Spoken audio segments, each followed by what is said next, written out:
হ্যাঁ, ওই এই গুঁড়ি কচু তুমি এই ইলিশ মাছ দিয়েও করতে পারো, এমনি চুনো মাছ দিয়ে করতে পারো।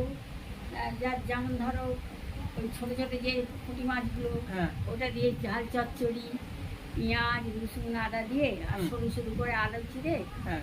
একটু দিয়ে সুন্দরভাবে একটা তরকারি হয়। এই গুঁড়ি কচু আর হ্যাঁ চিংড়ি চিংড়ি দিয়ে। হ্যাঁ, চিংড়ি মাছটা তো হেভি। আমার সবজিগুলো পরিষ্কার করে কেটে ধুয়ে নিয়েছিলাম।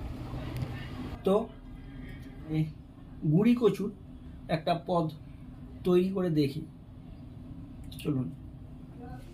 আজকে চিংড়ি দিয়ে একটি পদ বানাবো।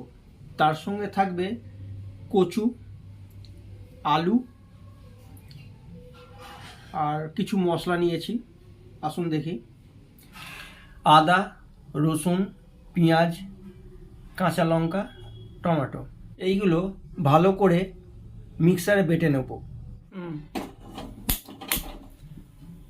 কড়া গরম হলে দেব বড় চামচের 2 চামচ সাদা তেল। তেল গরম হলে একে একে আলুগুলো ছেড়ে দেব।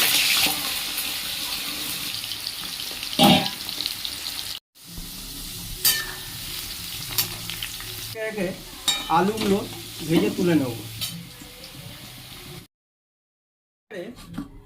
গুঁড়ি কচুগুলো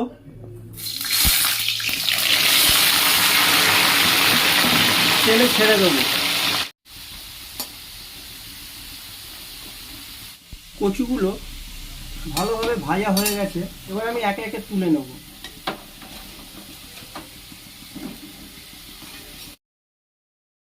আমি কড়া থেকে কিছুটা তেল কাটিয়ে নামিয়ে রেখেছি। পুরো তেলটা লাগবে না, ভাজার তেলটাতেই আমি মশলাগুলো কষবো। দিয়ে দেব আদা, রসুন, পেঁয়াজ, কাঁচা লঙ্কা ও টমেটো বাটাটা। মশলাটা 5 থেকে 7 মিনিট ভালো করে কষবো। কচুর যে কোনো পদই, ধরুন ইলিশ মাছ দিয়ে কী হয় বা একটা পদ হয়, ইলিশ মাছ দিয়ে একটা পদ হয়, হ্যাঁ, চিংড়ি মাছ দিয়ে কচু দিয়ে, এইগুলো অসাধারণ স্বাদের একটা পদ হয়, খুব সুন্দর লাগে খেতে। মশলাটা আমার ভালোভাবে কষা হয়ে গেছে, তেল ছেড়ে এসেছে, এবার একটু জল দিয়ে দেবো ও একে একে গুঁড়ো মশলাগুলো দেব। হলুদ গুঁড়ো, জিরে গুঁড়ো, ধনে গুঁড়ো, এগুলো ভালো করে মিশিয়ে নেব। আবারও 5 মিনিট মতো কষবো। এইবারে চিংড়িগুলো ছেড়ে দেবো।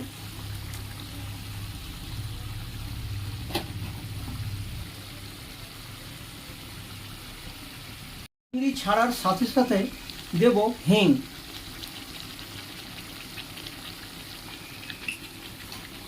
ভালো করে মিশিয়ে নেব।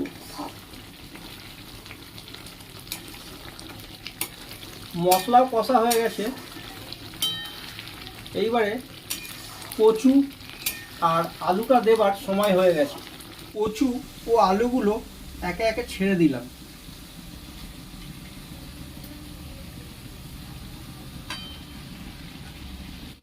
ভালো করে মিশিয়ে নেব। দেব কাশ্মীরি লাল লঙ্কার গুঁড়ো, জল দেব।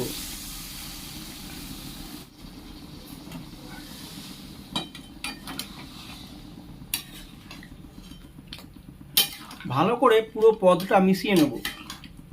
পরিমাণ মতো ও স্বাদ মতো নুন।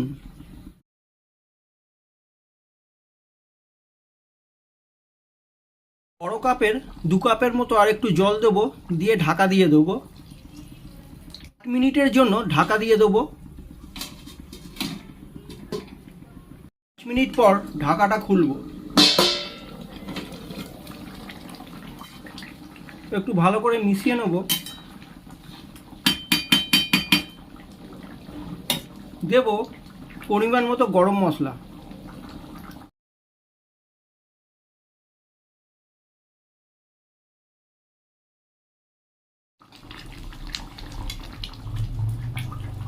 কচু বা মানকচু বা ওল, এই ধরনের সবজিগুলো দিয়ে ইলিশ মাছ বা চিংড়ি মাছ এর পদগুলো খুব সুস্বাদু হয় এবং সুন্দর একটা সুগন্ধ বেরোয়।